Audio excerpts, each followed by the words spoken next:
Rád by som bol faraónom za chátovým okom. Rád by som si ponechal svoj náskok, svoj odstup od vecí. Je predsa len trochu príliš zložitá tá hra. A nikdy nevieš, či si ten, čo hľadá, alebo hľadaný. Dômyselnosť, úkrytú vzdialenosti, dokonca aj čas znamenajú tak málo, že iba zhoda náhod, alebo chvíľková roztržitosť osudu dovolia veciam zmiznúť z pamäti. Ale čo sa stalo, trvá. Je to v nás. Nejakým spôsobom sme zúčastnení na potope sveta. Aj nepravdepodobné sa občas stáva zrejmé. Pamätáš?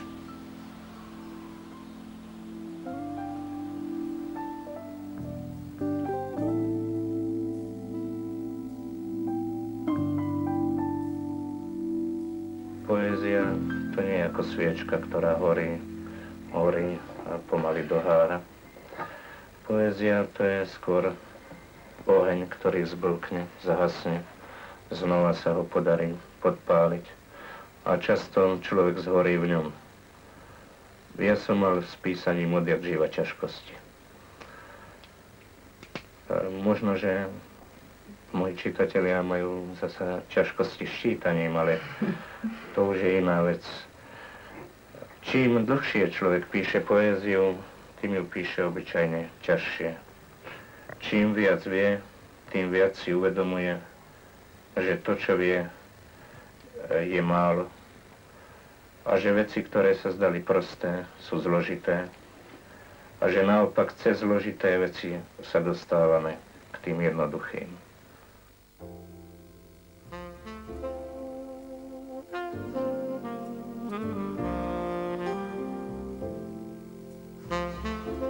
Nechcel by som skončiť v Plameňoch. Napísal v Plameni v roku 1948.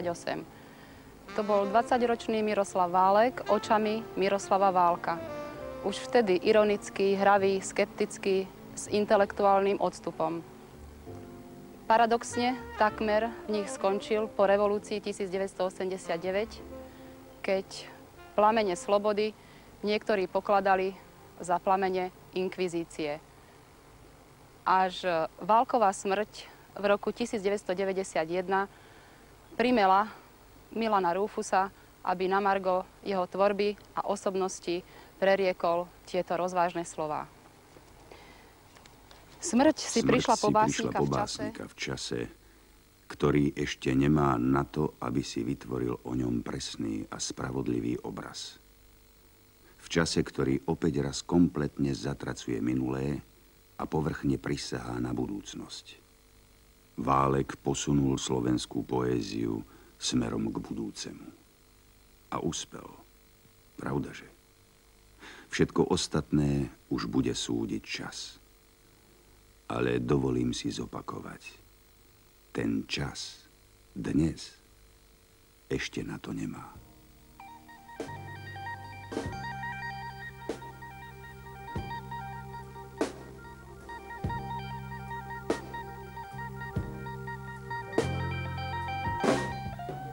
Raz všetko pochopím a odhalím ti skryté súvislosti vecí.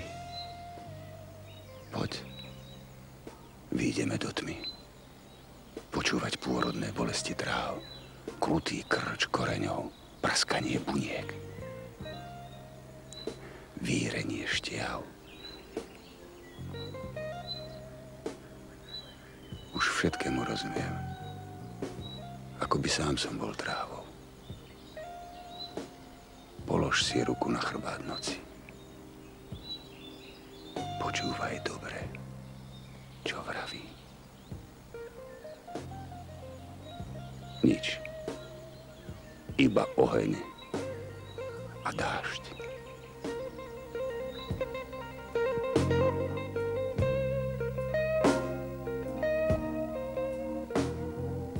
Na otázku, či ma bohatá Válková poézia oslovuje, sa ani nedá stručne odpovedať.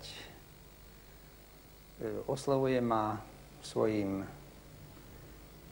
modernosťou, svojim moderným, významovým a výrazovým tvarovaním básne, nezvyčajným rozpätím, svojou komplexnosťou. Ďalej by som mohol povedať, že ma oslovuje svojou intelektuálnosťou, spojením intelektuálnosti a obraznosti, ktoré je u Válka spontánne, spojením intelektuálnosti a emotívnosti. Oslovuje ma analytickým nepokojom. Jedna Válková knižka sa nenáhodou aj volá Nepokoj. Oslovuje ma svojou existenciálnosťou, ba existencialistickým rozmerom, neiluzívnym postihovaním ľudskej situácie, postihovaním až nemilosrdným. V tom je Válek vlastne pokračovateľom Ivana Krasku. A na druhej strane ma oslovuje takým záchranným volaním jednotlivca po ľudskej príchylnosti, po medziľudskom kontakte, po blízkej bytosti, napriek sklamaniam zo seba, aj z toho druhého, či z iných.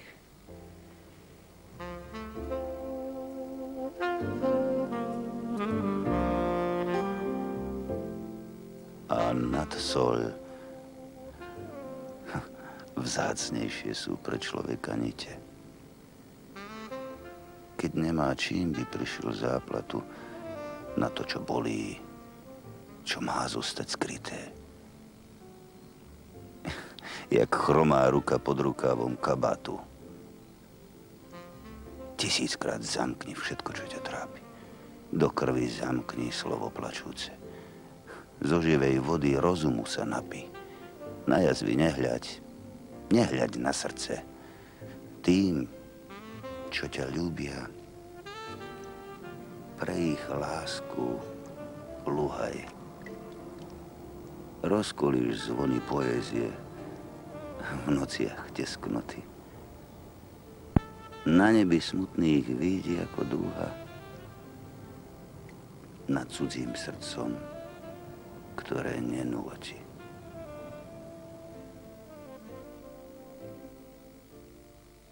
Válková poetika je nadčasová v tom, že si na žiadnu nadčasovosť nerobí nároky. To je to, čo je absolútne čisté v tom. On nepíše básne preto, aby pretrvali nejaké 25. storočie. On píše básne preto, aby pretrvali jeho ťažkú hodinu v nejakom konkrétnom dátume, v konkrétnom roku. A práve týmto je také úžasné, lebo v tom byte, kde on vzliká rytmy svojho bytu, sa skôr či neskôr ocitne každý z nás a nie raz a nie dvakrát v živote.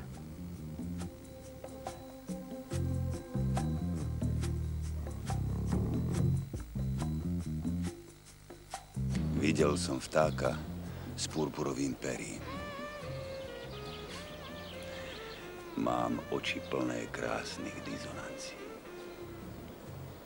V noci, ktorú zapalujú jeho krídla, bývam vždycky sám. Trápim sa, plačem. Vymýšľam si chvíľu s tebou medzi rúžami, tam sa ťa učím naspamäť. Tam ťa dýcham. Až kým povieš dosť. Ja viem, že sa to nesmie. Kdekoľvek sa dotkneš môjho tela, stáva sa z neho zreteľne sa chlejúci tón. Tak dosť. Už dosť. Som tvoja hudba. Melódia, ktorá nejde z hlavy. Môžeš si ma pískať, myslieť na iné.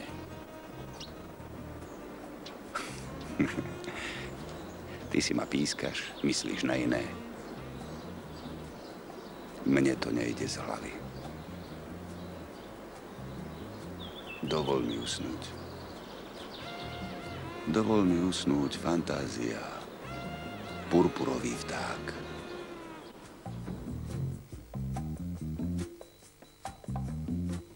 pre mňa je Válková poézia predovšetkým taká dôstojnosť, taká čistá mužská dôstojnosť človeka, ktorý celkom nevie, čo by sám so sebou mal robiť. To je boj toho človeka samého so sebou a pritom on má právo na nejaký autonómny život. Aj on má právo žiť, hoci ničí všetko, čo je okolo neho a všetko, čo je okolo neho, ničí jeho. To je prvý rozmer. A taký ďalší rozmer, by som povedal, je utrpenie. Ja mám taký pocit, že možno okrem Strážaja v slovenskej poézii niet básnika, ktorý by sa tak na takej úrovni dokázal vyrovnať s fenoménom utrpenia a dokázal by povedať, že to utrpenie je nutné. Že bez toho sa nikam nepohneme. Že to je vec, ktorá nás istým spôsobom determinuje. Válek sám je živel a on aj tie žively vo svojej poézii používa. On to plynutie a to horenie a to padanie na zem a takéto veci, pády, voda, oheň, to sú všetko jeho symboly. A ja si myslím, že to všetko on bol on sám, ako taký. Hoci ako človeka som ho nikdy v živote nevidel osobne, ani som si s ním nepodal ruku, ale z tej poézie je to jasné. On sám bol živel a takýto človek ničím iným ako živlami narábať nemôže.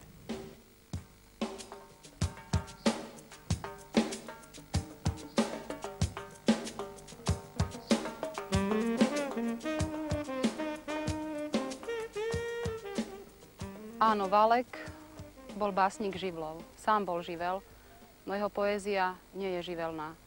Až neskutočne zrelý vstúpil do poézie v roku 1959 zbierkou Dotyky.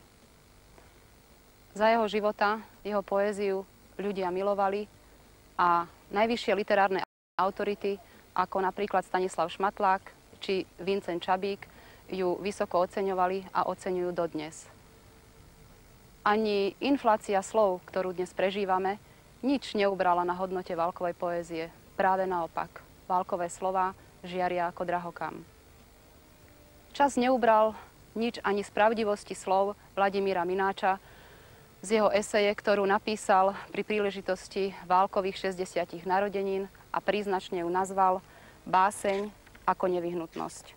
Válkova dráma sveta má svoje korene v Janko-Kráľovskej vzbure i v jeho smutnej kozmogónii. Veľký básnik nesie v sebe stopy najlepších, aby mohol byť sám sebou. Ťažko sa dostať do dverí Válkovej básne, hoci sú otvorené.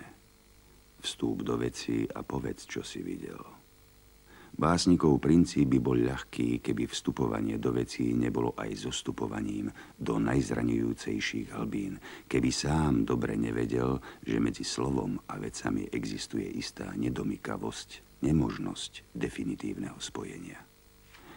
A slovo a ja sme boli súčasne, aj spoločne, aj o sve.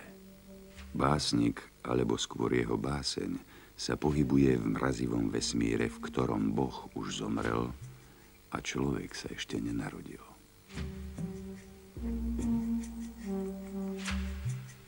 Koľko je vecí, ktoré sme nevideli,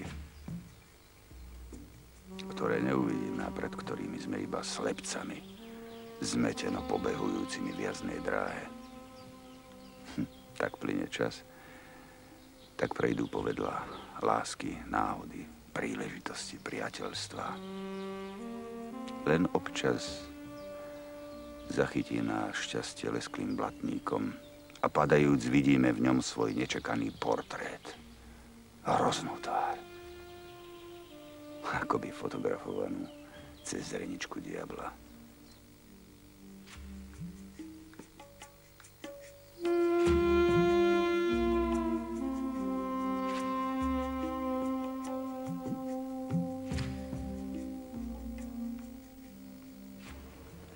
V rámci Válkovej viac či mnohorozmernej poézie v istých jej polohách nachádzame aj ideologický rozmer, ktorý niekedy nemá univerzálnu platnosť, napríklad, alebo predovšetkým tak je tomu v knihe zo 70. rokov Slovo. Ale to neznamená, že Válkovú poéziu možno redukovať na nejaké ideológiemi, že túto bohatú poéziu treba zatratiť. Musím sa priznať, že poéziu Miroslava Válka mám veľmi rád.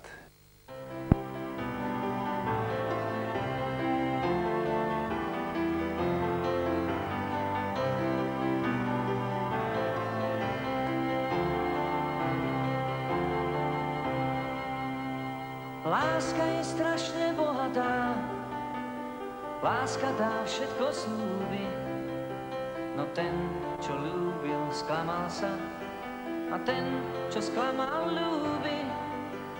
Prach dlhých, smutných letných dní na staré lístie padá, poznala príliš neskoro, ako ho mala rada. Tak každoročne v jeseni svetlá sa stratia z duše a človek koník túlavý od srdca k srdcu kluše a pre každé chce zomierať, žiť nechce pre nijaké. Chcel by mať jedno pre seba, je mu to jedno aké. Len srdce, možno obrázok a možno tôňu iba, no pred cieľom sa zastaví, komu za srdce chýba. Zo všetkých mojich obrázkov má milý ošial stúpa. Bola to láska, sklamanie, aj láska bola hlúpa.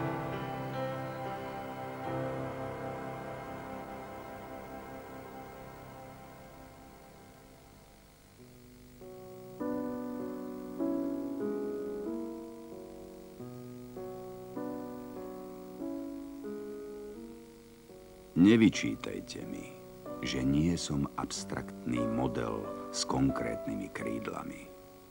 Chcem iba menšie zlo.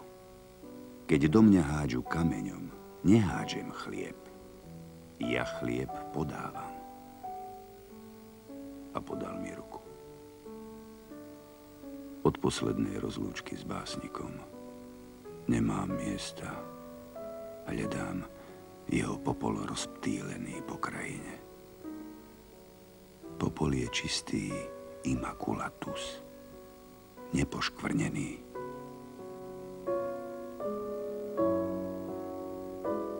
Za krásne rozhovory, minútu pred usnutím by som chcel Miroslavovi Válkovi poďakovať. Pomáhajú mi tieto rozhovory žiť. Rád by som mu zaniesol kyticu na hrob, ale Miroslav Válek nemá hrob. Jeho popol je rozptýlený po krajine, tu na tejto rozptylovej lúčke bratislavského krematória. Napriek tomu si myslím, že má pomník, možno, že priam mohylu. Postavil si ho z jeho vlastných veršov.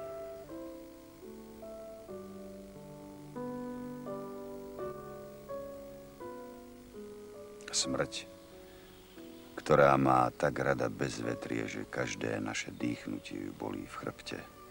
Smrť, ktorá cíti pohyb budúceho plodu ako búrku v kolene. Maluje si výchor do kútikov očí, prichádza smrť od stvorenia smrti, takto prichádza a skúma. Čo je človek? Ach, človek. Slnečník slnečnice, dážnik dažďoviek, barlička pod pazuchami hliny. Jednako je iba jedna smrť. Nie je 1000 smrtí. Nerozmýšľaj o tom. Netráp sa. Je predsa možné, že sa len uskutočňuje, čo bolo už myslené. Nedopovedané sa opakuje. A zabudnuté sa vracia. To, že som sa mohol pohybovať po boku Miroslava Válka, bolo pre mňa životnou školou. A nielen pohybovať, mohol som sa s ním zhovárať o kultúre, o čomkoľvek a veľmi otvorene.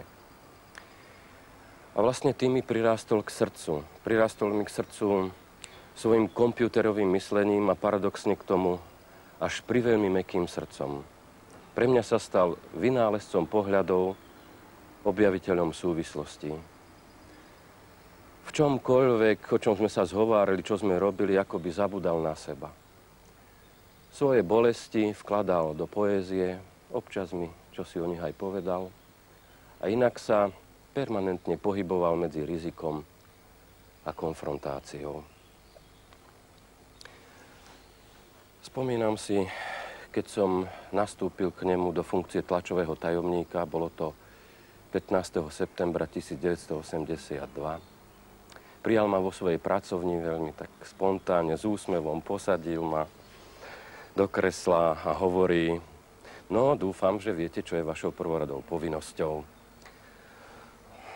Ja som nezaváhal, hovorím: pomáhať vám. A on akoby z ruky zakontroval: ja vašu pomoc nepotrebujem. Nastala trápna chvíľa, pauza, ale vyslobodil ma z nej. Dodal: sú iní, čo na ňu čakajú. Svitlo mi. Spomenul som si na jeho verše.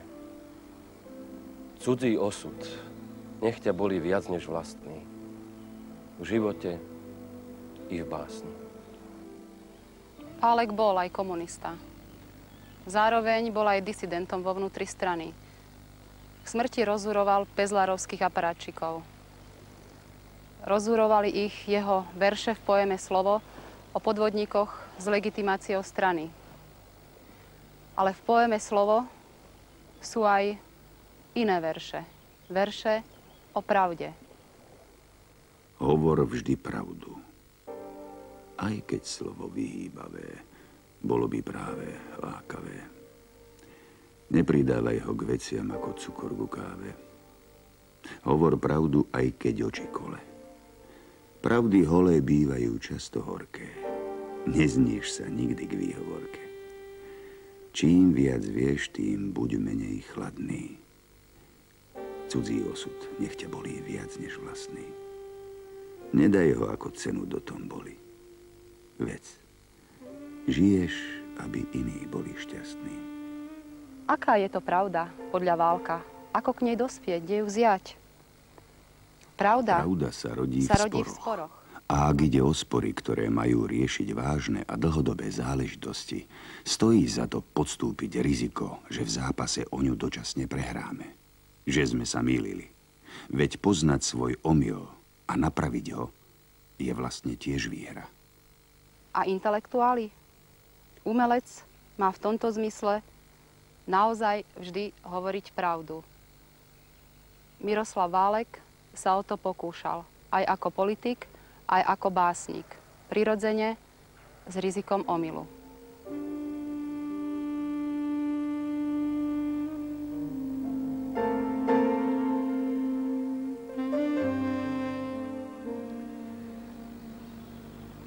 Ak sadnete si z dlhej chvíle k šachom pre šťastie, alebo pre sklamanie hrať, nezabúdajte, že je problém, na kom závisí vaše víťazstvo či pád. Neukazujte svojmu súperovi päty a dámu strážte, ak ju máte rád.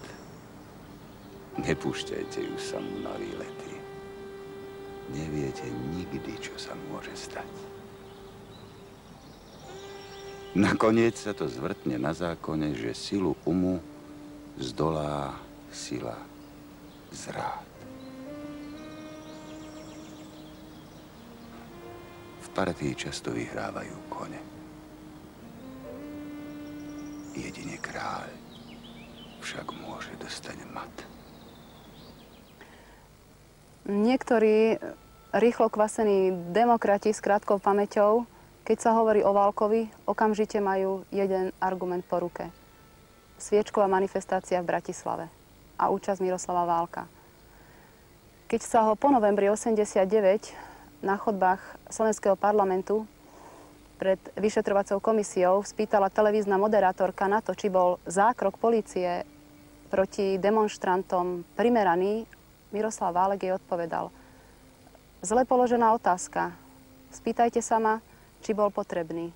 A ja vám odpoviem, že nebol potrebný.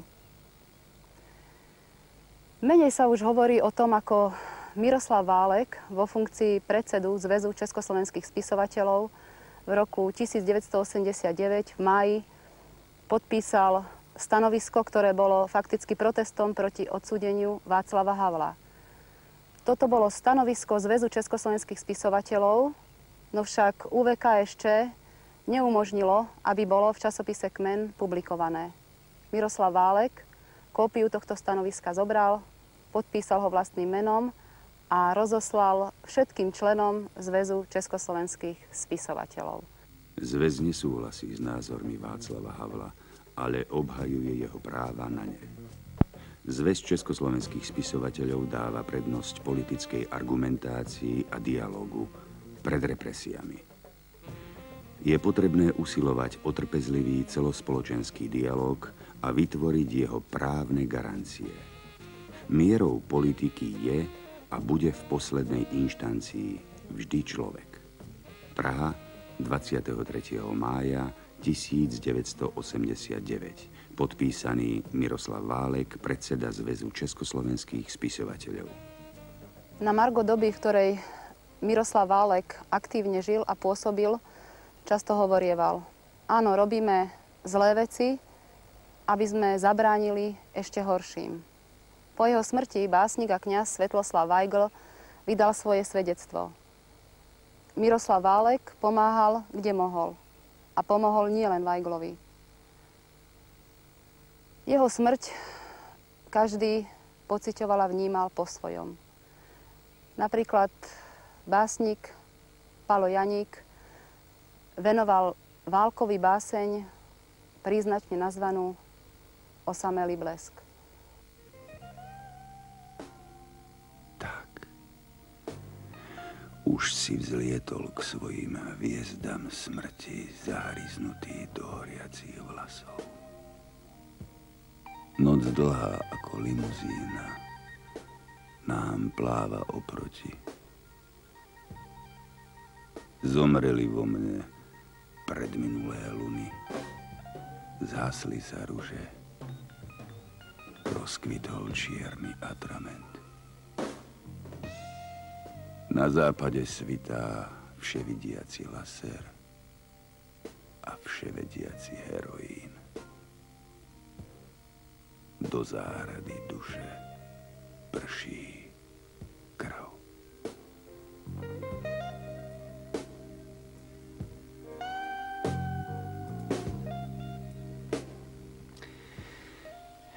Čo je minulé a čo je budúce?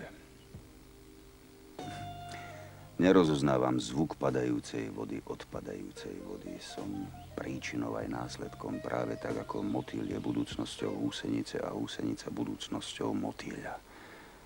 A láska a nenávisť a ošklivosť a krása až príliš sú si podobné, až príliš, až sprisahané až na pod zrkadla.